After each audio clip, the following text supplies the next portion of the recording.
नमस्कार। आज हम चर्चा करेंगे भारत शासन अधिनियम 1919 के बारे में।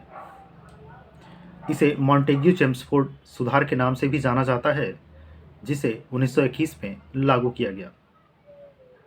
आइए इसके महत्वपूर्ण प्रावधानों के बारे में चर्चा करते हैं। केंद्र में द्विसदनीय व्यवस्था लागू की गई, जिसके अंतर्गत केंद्रीय विधानसभा और राज्य परिषद का गठन किया गया। केंद्रीय और प्रांतीय विषयों की सूची की पहचान एवं उन्हें पृथक कर राज्यों पर केंद्रीय नियंत्रण कम किया गया।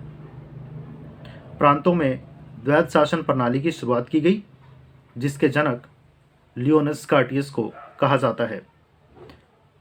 प्रांतीय विषयों को दो हिस्सों में बांटा गया, पहला आरक्षित और दूसरा हस्तांतरित।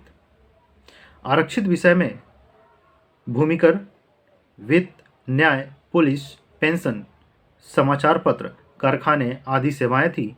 वहीं हस्तांतरित सूची में शिक्षा, स्वास्थ्य, कृषि, सार्वजनिक निर्माण विभाग, स्थानीय स्वायत्त जैसे विषय शामिल थे।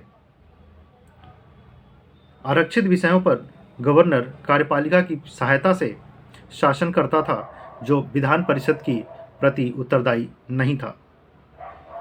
शासन की दोहरी व्यवस्था को द्वैध शासन कहा जाता था। इस अधिनियम ने पहली बार देश में द्विसदनीय व्यवस्था और प्रत्यक्ष निर्वाचन व्यवस्था प्रारंभ की।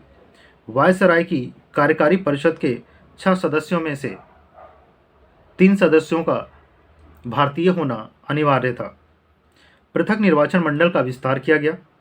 मुसलमानों के साथ अब सिख, भारतीय ईसाई, यूरोपियन एवं एंग्लो इंडियन के लिए भी पृथक निर्वाचन पद्धति का व्यवस्था किया गया।